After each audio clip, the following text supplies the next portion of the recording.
Энэ хичээлээр бид юу сурахыг зорж байгаа билээ? Бичээсийн сургаалыг эртний чуулганы үед хөгжин боловсрж байсан гурвлын тухай онол сургаалын хөгжилтэй холбож үзнэ.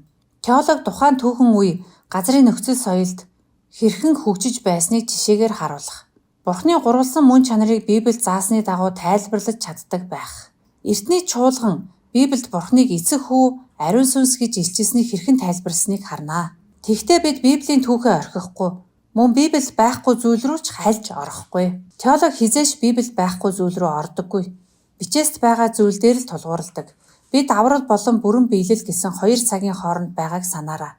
Гэхдээ одоо эртний чуулган Бурхны тухай илчилсэнийг хэрхэн тайлбарласныг үзье. Ариун сүнс тэдэнд бичээст бичсэн зүйлийг илүү сайн тайлбарлахад чиглүүлсэнийг харна. Өөрөөр хэлбэл тэд теологийг боловсруулан гаргасан. Теолог гэдэг нь Библи юу гэж хэлснийг тайлбарлаад амьдралын хэсэг бүрт тусган хэрэгжүүлэхийг хэлж байгаа юм. Эртний чуулганы эцгүүд яг энэ зүйлийг гурвлын тухай сургаалын хувьд хийсэн. Чуулганы эцгүүд энэхүү теологийн үзэл баримтлалаа өөрсдийн амьдарч байсан орчин нөхцлөөсөө хамааралтай байж боловсруулсныг та нар хараасаа гэж би хүсэж байна. Гэхдээ энэ нь теолог болгоно харьцангуй байдаг гэсэн үг биш юм. Гурвлын онол сургаал бол хөдлөшгүй нэг юм. Бүх газрын бүх хүмүүст ямагт нэг л юм. Тэр үед гурвлын талаар асууж байсан асуултууд нь тухайн цаг үеэсээ хамаарсан бөгөөд хариултууд нь нэгэнтээ тодорхой болон гарч өнөөдрийн сургаал онол болон бидэнд иржээ. Үүнийг бид ойлгох нь яагаад чухал вэ? Яагаад гэвэл таач гэсэн теологийг хийж болно. Та теологийн үзэл баримтлалаа бий болгож болно. Та өөрийн орчин нөхцлөөсөө хамаарат Библиэд тухайн зүйлийн талаар юу гэж өгүүлж байгааг асуух тохиолдол гарна. Таны асуух асуулт чинь өөр нөхцөлд байгаа хүний асуултаас өөр байж болно. Теологийг бүрэн боловсруулж дуусаагүй байгаа. Гурвлын талаарх онол сургаал нь абсолют буюу бүрэн гүйцэд юм. Гурвлын талаарх одоогийн байгаа онол сургаал нь бичээст Бурхны талаар бичсэн хамгийн гол зүйлсийг үнэн зөв илэрхийлсэн байдаг. Гэхдээ энэ онол сургаалыг ч гэсэн чуулганы эцэгнэр өөрсдийнхөө амьдарч байсан нөхцлөөс хамаарч боловсруулсан гэдгийг санах хэрэгтэй. Энэ хичээлээр тэд нар теолог хэрхэн боловсруулан гаргаж ирснийг нь та нар хараасай гэж хүсэж байна. Өнгөрсөн удаа бид энд ирээд зогссон. Бурхан бол нэг. Шинэ гэрээнд өгөгдсөн илчлэл энэ үннийг өөрчлөөгүй. Шинэ гэрээнд юу ялгаатай байсан гэвээс хуучин гэрээнд жаахан бүдэг байсан зүйлсийг тодруулж Бурхан бол эцэг хүү, сүнс болох нэг Бурхан юм гэдгийг харуулсан. Шинэ гэрээнд ингэж бичсэн байснаас үүдээд маш олон асуултууд гарч ирсэн. Библиэд гурвал гэсэн нэршил хаанч байдаггүй ба энэ талаар бүрэн өгүүлсэн тодорхой сургаалч байдаггүй. Зүгээр л нэг дотор 3 байдаг Бурхныг өгүүлдэг. Энэ материалуудыг бүгдийг нь DTL, ANF, PNF логосоос авч уншиж болно. Элч нарыг нас барсны дараа амьдарч байсан Христ итгэгчид элч нарын бичсэн зүйл нь ямар утгатай юм бэ гэсэн асуултыг асууж эхэлсэн. Бүр ихэн үед бол нарийн ширийн юм бараг байгаагүй. Үүнийг бид яаж мэдэж байна вэ? Дидах хэмээх нэртэй бүр эртний бичвэрээс үүнийг харж болдог. Энэ бичвэр нь бүр 1-р зуунд эсвэл 2-р зууны ихээр бичигдсэн ба эртний чуулганы эцэг нар үүнийг анхандаа шинэ гэрээний канонд оруулах саналыг хүртэл гаргаж байжээ. Бүр эрт элч нар нас барсны дараах нь Бурхны тухай сургаал нь иймэрхүү байжээ. Нэгт Бурхан бол нэг гэдэг дээр анхаарлаа хандуулсан байна. Яагаад үүнийг нэн тэргүүнд чухалчилсныг бид одоохон үзнэ. Тэгсэн атлаа хүмүүс Христийн заасныг даган эцэг хүү ариун сүнсний нэрээр баптизм хүртэж байсан. Тэгээд Бурхны гурвал гэдгийг хүлээн зөвшөөрж байжээ. Бүр эртнээс Бурхан бол гурвал гэдэг нь сургаалт чухал байр суурьтай болжээ. Библи угаасаа тэгж заадгийг бид үзсэндээ. Гэхдээ ерөнхийдөө бол Бурхан бол нэг. Тэр бүх зүйлийг бүтээсэн гэдэг дээр анхаардаг байсан. Яагаад ийм байв? Эртний чуулга нь Ромын хаант улс дотор өсөж байсан. Ромын хаант улсад олон бурхтыг дахин шүтдэг шашнууд байсан. Зарим нь ромчуудын өөрсдийнх нь бурхад байсан. Зарим нь Ромд эзлэгдсэн ард түмнүүдийн бурхад байсан. Ромын хаант улсад зөвхөн нэг л шашныг шүтэн даг гэж тулгадаггүй байв. Үлс номноос чуулга нь харь үндэстнүүдийн дунд илүү өсөж эхэлж байгааг харсан байхаа. Израильч ч биш, Ромын хаант улс даяар тархсан евдэчүүдийн дунд ч биш. Харин олон янзын бурхан шүтдэг газруудад амьдарч байсан харь үндэстнүүдийн дунд чуулга нь том болж өсдөг. Тэгээд Христийн Бурхныг өмнө шүтэж байсан бурхтынхаа тоон дээр зүгээр нэмчих хандлага байсан бизээ. Тийм болохоор эртний чуулга нь Бурхан бол ганц юм. нэг л бурхан байдаг гэдгийг онцолж байсан нь ойлгомжтой. Гэхдээ нөхцөл байдал өөрчлөгдөх хэрээр Христ итгэлд политизм гэж нэрлэхгүйч өөр хэлбэрээр бий болсон. Тэр үеийн нөхцөлд нэлээд хүчтэй нөлөөлж байсан сургаал бол Грекийн теологч Платоны сэтгэлгээ байв. Платоны сургаал нь Ромын хаант улсын зарим хэсэгт их дэлгэсэн байлаа. Одоо би та нарт Платоны сэтгэлгээг маш хялбаршуулсан байдлаар танилцуулъя.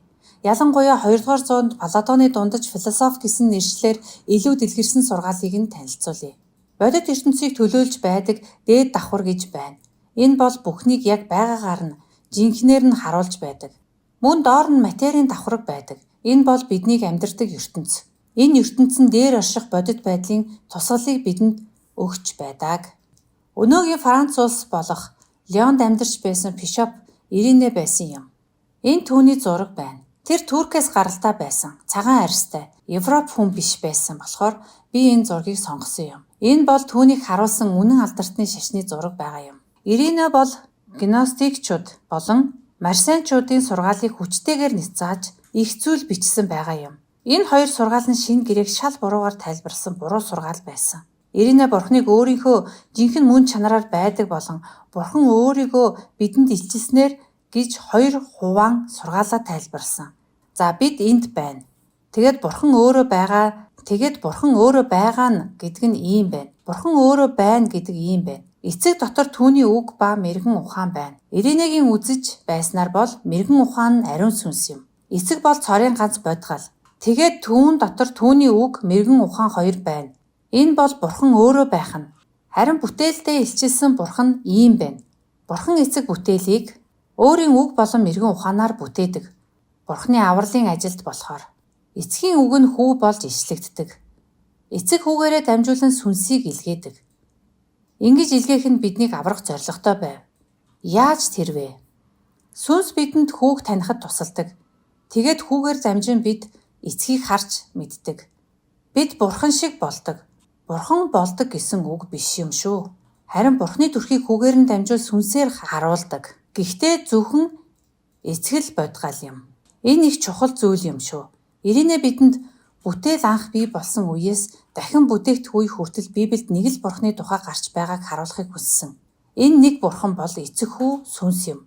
Есүс бол марсианы сургаалд гардаг шиг хар санаат бурханы арай дээр төрх биш юм. Олон бурхад байдаг юм биш. Эсвэл гностичүүдийн заадаг шиг эцэг хүү сүнс гурав нь бие биенээсээ салангад байж нэг нь нөгөөгөө явуулан бидэнд онцгой мэдлэг өгдөггүй юм гэдгийг хэлхийг хүссэн. Энэ гурав нь хамтдаа бидний авралыг гүйцэтгүүлэхээр ажилладаг. Энэ сургаалтанд бид илүү санал нийлэхээр байгаа юм. 2 дугаар зууны сүүлээр голдуу Иринегийн хичээл зүтгэлийн ачаар Бурхны тухай сургаал иймэрхүү болжээ. Бурхан бол нэг. Үүнийг чухалчилж байсан. Энэхүү нэгдмэл нэг гэсэн санааг хамгаалахын тулд хүү сүнс хоёрыг эцгээс тусдаа бодгал гэж үзэхгүй, эцгийн нэг хэсэг гэж үзсэн байна. Эцэг дотор хамт байгаа гэж үзсэн болохоор энэ гурав нь гуруула эцэг хүү сүнс нь Тэнгэрлэг мөн чанартай гэж тооцсон. Өнгөрсөн удаа бид энд ирээд зогссон. Иринегийн сургаалыг үзээд 2 дугаар зууны сүүл гэхэд чуулганы бурхны тухай ойлголт ийм болсон байсныг үзсэн. Ингээд 3 дугаар зуун руу оръё. 3 дугаар зуун эхлэхэд манай эртний 200-аад онд энэ үзэл баримтлал нь 100-аад оны сүүлээр дэлгэрээд эхэлчихсэн байсан л да. Бараг бүгдээрээ Тэнгэрлэг чанарын их үүсвэр нь эцэг юм гэж үзэж байсан. Ирине ч ингэж бодож байсныг бид харсан. Нэг урсгал гарч ирсэн монархизм байв. Монархизм нь хоёр хэлбэрээр байдаг ба эдгээрийг нь бид нар одоо үзнэ. Монархистууд нь бүхнээс дээгүүрх ганц л бурхан байдаг ба тэр нь эцэг юм гэж үздэг байв. Монархистууд нь Иринегийн сургаалыг бүр туйлшруулсан. Хүмүүс бурханы 3 байдаг гэж үзэхүй хэмээн тэд болгоомжилж бурханы нийтмэл нэг чанарын тухай үзлийг хамгаалахыг зорьсон. Монархизмын эхний хэлбэрийг нь динамик монархизм гэдэг. Энэ хэлбэр нь бүхнийг бүтээгч нэг бурхан байдаг. Тэр бол эцэг гэж заадаг байсан. Бид бүхнийг бүтээсэн нэг л бурхан байдаг гэдэгтээ бол санал нийлж байгаа. Гэхдээ энэ хэлбэрт Есүсийг хүн гэж зааж байсан. Есүс бол бурханы хүү биш. Үүнтэй бол бид санал нийлэхгүй. Тэгээд баптизмаар эцэг сүнсээ өөрийнхөө сүнсийг явуулж энэ сүнс нь тусдаа бодгал биш юм шүү. Есүсийг өөрийн хүүгээ болгодог. Энд Библиэд Есүс баптизм хүртээд уснаас гарч ирэхэд бурхан энэ бол миний тааллыг авсан хүү минь гэж хэлэхэд сүнс Христээр тагтаа шувуу мэт бууж ирсэн хэсгийг ингэж тайлбарлажээ. Үүнийг үрчлэл гэж нэрлэх болсон. Эцэг Есүсийг баптизм хийлгэхэд нь хүүгээ болгон өрчиж авсан гэжээ. Энд асуудал байгаа юм. Бурхны нэгдмэл нэг чанарыг хамгаалахын тулд юнитар буюу гурвлаар оршдоггүй Бурхны тухай сургаал руу орчхож байгаа юм. Монархизмын хоёр дахь хэлбэр нь модаль нэртэй байна. Энд нэг Бурхан гурван өөр хэлбэрээр үзэгддэг гэж зааж байсан. Эцэг эхлээд хүүгээ Есүс болгон хүн төрлөختнийг аврахаар илгээдэг. Есүс бол Бурхны нэг төрх нь, нэг хэлбэр нь юм. Эцгийн хэлбэр нь хүүгийн хэлбэр болж биднийг аврахын тулд өөрчлөгддөг. Тэгээд энэ хэлбэр нь буцаад эцэгт ордог. Хүү эцэг рүүгээ эргэн очиж хүү алга болж байгаа. Учир нь нэг л Бурхан хэлбэрээ л өөрчлөөд байгаа болохоор. Тэгээд дараа нь эцэг өөр нэг хэлбэрт үзэгддэг. Ариун сүнсний хэлбэрт нэгүсэл өгөхөөр ордог. Бид энэ үед амьдарч байгаа. Бурхан ариун сүнсний хэлбэрт орон нэгүслээ өгч байгаа энэ үед нь. Энд нэг л Бурхан байдаг гэж зааж байгаа боловч өрчлөл болон динамик монархизмтэй харьцуулбал энэхүү нэг Бурхан өөрөөр хэлбэрээр үзэгдэж алга болж байна. Тиймээс үүнийг модаль буюу хувирдаг монархизм гэж нэрлсэн. Сүүлд энэхүү үзлийг хүчтэй өмгөөлж байсан хүнийхэн нэрээр Сабилназм гэж дуудах болсон. Энэ үзлүүдээр хүмүүс Библийг устгах гэж оролдсон юм биш. Харин нэг нь Бурхан байдаг юм гэдгийг Бурхан нэгдмэл нэг чанарын тухай сургаалыг хамгаалах гэж хичээж байсан билээ. Энэ үед хүмүүс Ромын эзэнт хаант улсад бүхлээр олон Бурхан байдаг гэж итгэдэг байсныг битгий мартаарай. Ингэж хамгаалахаар зүтгэхдээ тэд Библийн сургаалаас хадуурсан байгааг анхаараарай. Энд гарч ирж байгаа асуудлуудыг шийдэх гэж Бурханы гурвалсан чанарыг тайлбарлах гэж оролцсон хоёр хүн байгаа билээ. Гэхдээ бид хамгийн гол гэсэн хэсгүүдийг нь цохон үзэх тул Африкийн Тертуллиан, Александрийн Ориганы тухай ярих цаг бидэнд хүрэлцэхгүй билээ. Тэгэхдээ энэ хоёр хүний оруулсан хувь нэмэр маш их байсан. Бид өөр нэгэн гарч ирсэн буруу сургаалыг үзэх хэрэгтэй байна. 3 дугаар зууны сүүлээр Ромын эзэн хаан Диоклетиан нийт хаан тулс даяар Христ итгэгчдийг аимшигтайгаар хавчих ажиллагаа явуулсан. Үр дүнд нь маш олон итгэгчид алуулж, бишоп нарч нуугдаж, хүмүүс хончингүй орхигдсон. Александр хотод яг ийм явдал болсон учраас гаднаас хүмүүс тентхийн чуулганд туслахаар иржээ. Тэгж ирсэн хүмүүсийн нэг нь Ариус байсан. Тэр хэл яриандаа гавшгаа Сиренээс ирсэн. Олонд танигдсан номлогч байсан. Олонний дунд алдарсан номлогчдоос болгоомжилдог байх ёстой сургамжийг бид эндээс харнаа. Ариусын зааж байсан сургаал нь ийм янзтай байсан. Эцэг бол хамгийн тэргүүний цорын ганц үнэн Бурхан. Ориган хүү бол мөнхийн урд цагийнх гэж зааж байсан юм. Ариус үүнийг нь эсэргүүцсэн. Ариус Бурханы хүү бол бүтээгдсэн бодгал. Дэлхийг бүтээхийн тулд Бурхан хүүг бүтээсэн гэж үзэж байв. Энд бид дахиад Платоны философийн дуализмын жишээг харж байна. Платоны философит заадагчлан хүү нь бусад бүтээлийн адил эцэгтэй ямар ч холбоо харилцаагүй байна. Хүү ингэж харилцаатай байх боломжгүй. Яагаад гэвэл эцэг бол бүтээлээс дээгүүрх оршигч. Үнэн дээр Ариус эцэг хүү гэсэн нэрийг ч зөвхөн элдэг байх үднээс л ашигласан. Тэр голдуу Бурхан гэсэн үгийг ашиглан эцэг гэсэн нэр томьёог бараг хэрэгэлдэггүй байсан. Тэрбээр гурвал байхгүй, нэг л Бурхан байдаг. Өөрөөр үзэж байгаа бол тэр нь олон Бурхан байдаг сургаал буюу политизм гэж үзэж байсан. Сүнсний талаарч бас адил байсан. Сүнсийг Бурханых гэж үзээгүй. Ариусын сургаал нь их дэлгэрч Платоны философи төгсөн Египтэд төдийгүй Ромын хаант улсын нийт чуулгануудаар тархжээ. Ингээд асуудал гарч байгаа юм. Ариус ерөнхийдөө Есүс бол Бурхан биш гэж зааж байгаа юм. Ийм сургаалыг өнөөдөр заах юм бол буруу гэдгийг нь бид мэдэх боловч тэр үед энэ талаар мэтгэлцэх хэрэгтэй байсан. Александр хотын Александр нэртэй бишоп. Энэ бол Библийн сургаал биш байгааг харсан. Тэр үед агуу Александрын нэрийг хүмүүс хүүхэдтэй их өгдөг байсан. Александр хотыг ч энэ агуу баатрын нэрээр нэрлсэн юм. Христийн тухай буруу зааж байгааг энд бишоп харсан. Энэ асар аюултайг ч мэдэж байсан. Тэгээд Александр Ариустай мэтгэлзэж түүнийг буулгах гэж оролдсон. Энэ үедээ зэрэгцээд маш том үйл явдал дэлхийн түүхэнд мөн чуулганы түүхэнд тохиолдсон. 313 онд эзэн хаан Константин Меланы зарлигийг гаргаж чадсан. Ингээд Христ итгэгч нарын хавчлага зогссон. Константин өөрөө Христ итгэгч болж 324 онд өөрийн эрх мэдлийг баттай болгосны дараа Христ итгэлийг Ромын эзэнт хүрний албан ёсны шашин болгосон. 10-аад жилийн өмнө хавчигдаж нуугдаж байсан бишоп нарт төр засаг нь сайхан хандаж таалан үзэх болсон. Энд хооронд аренчууд болон Александр бишопын дагалдагч нарын хоорондох маргаан бүр даамжирсаар чуулганд маш сүргээр нөлөөлдөг. Константин Никаид эзэнт гүрний бишопуудыг дуудаж чуулав. Чуулганд ирсэн зарим бишопын сорив нь өмнөх хавчлагаас хойш арилаагүй байсан. Энэ чуулганаар ариусын сургаалыг буруу номлол хэмээн тогтоож, ариусыг үйлчлэлээс нь буулгаж сүм чуулганд ариусын сургаалыг заахыг хориглосон. Константин аль нэг талыг баримталж байсан бус итгэгчид хоорондоо санаа нэгтэй байхыг л хүссэн.